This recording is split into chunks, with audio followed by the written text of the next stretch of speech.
Hi viewers, welcome back to my kitchen. Today I'm going to prepare a refreshing, versatile South Indian chutney which is perfect with idli, dosa, chapati as well.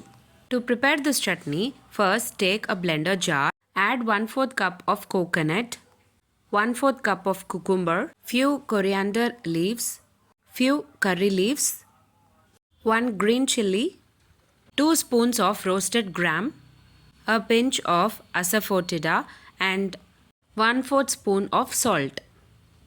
Blend all together well by adding required water and make it into a chutney consistency.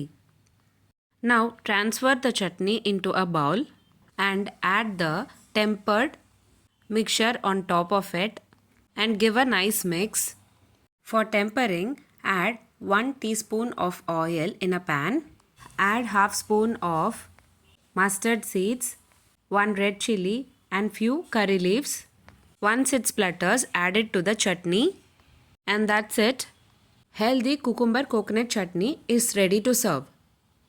If you like this video, please give a like and share to your friends. Also, don't forget to subscribe to my channel to get to know many interesting recipes. I have shared many healthy recipes in this channel. I will provide all the recipe links series wise in the description box below. Please do check on the same. Let me meet you again in my upcoming interesting recipe. Thanks for watching.